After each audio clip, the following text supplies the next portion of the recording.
গরুর মাংস অনেকভাবেই রান্না করা যায়। তো যারা আমার মতো দীর্ঘ সময় একটানা চুলার পাশে থাকতে চান না, তাদের জন্য এটা বেস্ট অপশন। এছাড়াও মাংস রান্না করতে সবচেয়ে বেশি যে সমস্যাটা ফেস করতে হয়, সেটা হচ্ছে কী মশলা কতটুকু পরিমাণে ব্যবহার করতে হবে। তো আজকে রেসিপিতে সব কিছু সুন্দরভাবে তুলে ধরার চেষ্টা করছি। আমি এখানে 3 কেজি গরুর মাংস নিয়েছি। প্রতি কেজি গরুর মাংসের জন্য 1 চা চামচ করে গুঁড়া মশলা নিয়েছি। রসুন বাটা পার কেজিতে 2.25 টেবিল চামচ করে নিয়েছি। আদা বাটা প্রতি কেজিতে 1.5 টেবিল চামচ করে নিয়েছি। পেঁয়াজ নিয়েছি প্রতি কেজিতে 1 কাপের মতো। 2 টেবিল চামচ টক দই অ্যাড করেছি। এখন সব কিছু ভালোভাবে মিক্স করে নিচ্ছি। এভাবে প্রত্যেকটা স্টেপ ফলো করলে নতুন রাঁধুনি আর ব্যাচেলরদের জন্য সুবিধা হবে। মেখে নেওয়ার পর কোনো উপকরণ একটু কম মনে হলে এই পর্যায়ে অ্যাড করা যেতে পারে।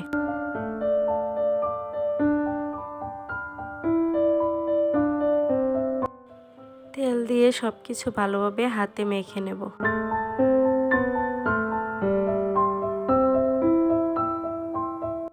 উল্টে পাল্টে খুব ভালোভাবে মেখে নিতে হবে, যেন মাংসের সাথে মশলা খুব ভালোভাবে মিশে যায়।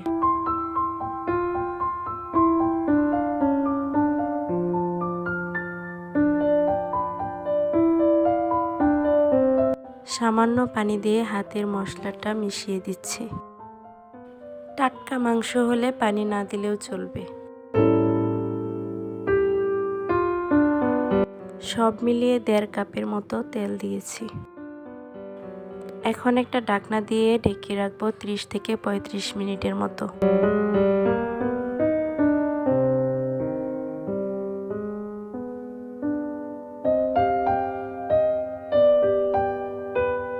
চুলার আঁচ মিডিয়াম হাই হিটে রেখে ঢাকনা দিয়ে ঢেকে দেব।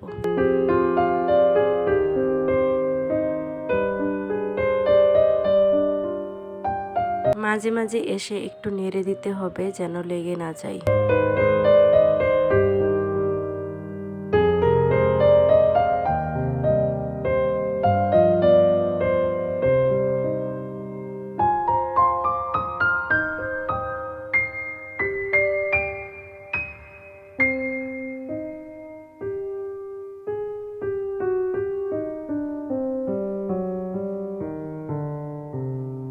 খুব ভালোভাবে কষানো হয়ে গেলে তেলটা উপরে ভেসে উঠবে।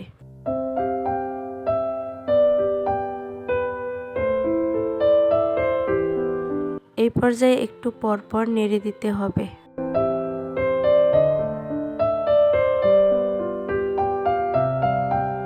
এই সময় চুলার আঁচটা মিডিয়াম ফ্লেমে রাখতে হবে।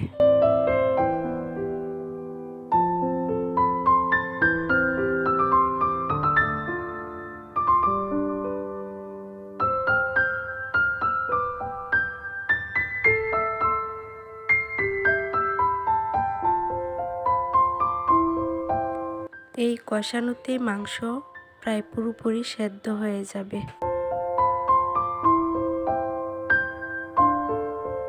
প্রথম ধাপে মোটামুটি 90% রান্না হয়ে যায়। এজন্য যতটুকু ঝোল রাখবো তার চেয়ে একটু বেশি পানি দিলেই চলবে। 3 কেজি মাংসের জন্য সব মিলিয়ে 5 কাপের মতো পানি নিয়েছি। সব পানি একবারে না দিয়ে ধাপে ধাপে দিলে ভালো হয়।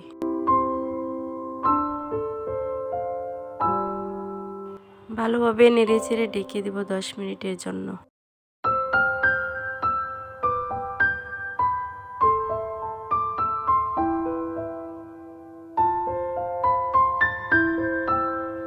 এই পর্যায়ে 1 চা চামচের মতো গরম মশলা অ্যাড করছি।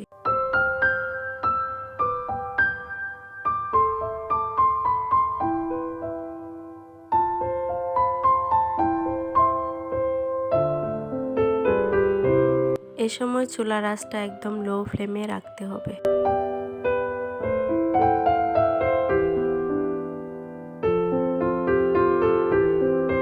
রান্না শেষ পর্যায়ে এসে সবাইকে অনুরোধ করছি, ভিডিওটি ভালো লাগলে আমার চ্যানেলটিকে সাবস্ক্রাইব করে পাশে থাকুন। লাইক কমেন্ট ফলো দিয়ে উৎসাহ দিন।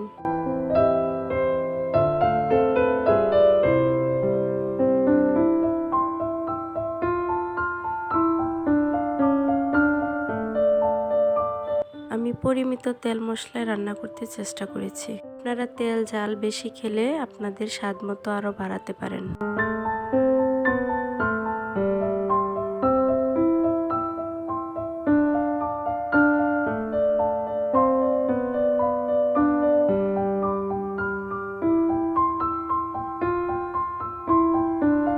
রান্না হয়ে গেছে, চুলার আঁচ নিভিয়ে দিচ্ছি। এখন ঢাকনা দিয়ে ডেকে দমে বসিয়ে দেব 10 মিনিটের জন্য। গরম ভাত, পোলাও, রুটি সব কিছুর সাথে গরুর মাংস দারুণ লাগে। আশা করি ভিডিওটি আপনাদের ভালো লেগেছে, আর আপনাদের ভালো লাগাই আমার সার্থকতা। সবাই ভালো থাকবেন।